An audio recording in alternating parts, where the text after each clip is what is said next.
नमस्कार माझ्या मित्र आणि मैत्रिणींनो, 29 मार्च 2025 ला नेमकं काय घडलेलं आहे, कोणता बदल झालेला आहे, कोणतं महापरिवर्तन झालेलं आहे, असं काय मोठा चमत्कार झालेला आहे, हे आज मी तुम्हाला सांगणार आहे. पहा, शनी हा जो ग्रह आहे त्याने 29 मार्च 2025 ला खूप मोठं एक महापरिवर्तन घडलेलं आहे. म्हणजेच तो गेली अडीच वर्ष कुंभ राशीमध्ये होता आणि आता त्याने राशी परिवर्तन केलेलं आहे. तो मीन राशीमध्ये गेलेला आहे आणि त्यामुळे साहजिकच सगळ्या राशींवर परिणाम होणारे आहेत. मग ते पॉझिटिव्ह असतील, निगेटिव्ह असतील, कोणकोणते असतील ते आपण प्रत्येक राशीप्रमाणे बघणारच आहोत. परंतु तर प्लीज सर्वांनी न भीता मी जे काही सांगते ते ऐका. बघा, शनी तुमच्या 12व्या घरामध्ये असणार आहे. मेष राशीवाल्यांनी ऐका, तुमच्या 12व्या घरात असणार आहे. सो आपल्याला काय फळ मिळतील हे आपण पाहूयात. परदेशामध्ये जायला मिळेल, दूरच्या प्रवासाला तुम्ही जाल, स्वास्थ्याच्या बाबतीत काळजी घेणं खूप महत्त्वाचं आहे. मेन म्हणजे तुम्ही चालत पायी यात्रा कराल, तीर्थयात्रा असू दे किंवा कोणतीही पायी यात्रा तुम्ही कराल.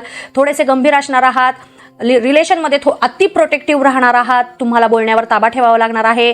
कामाच्या ठिकाणी ताण जाणवेल, तुम्हाला कोणतेही आर्थिक व्यवहार जपून करण्याची गरज आहे. करिअरच्या दृष्टीने खूपच परिवर्तनाचा काळ आहे. तुम्ही नोकरी बदलण्याची विचार कराल, तुमच्यावर अधिक कामाची जबाबदारी वाढेल, भरपूर काही नवीन शिकायला मिळणार आहे, तुमच्या ज्ञानामध्ये भर पडणार आहे.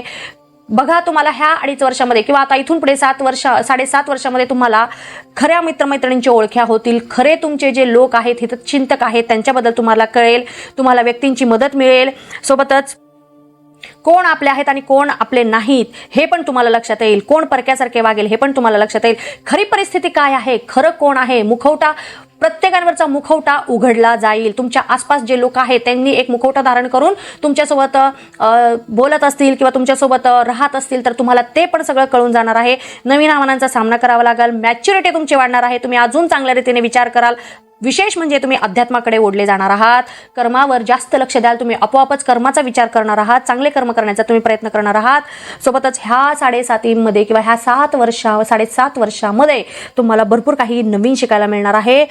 जमत असेल तर शनिवारी काळे वस्तू दान करण्याचा प्रयत्न करा आणि दररोज ओम नमः शिवायचा जप करणे विसरू नका. धन्यवाद.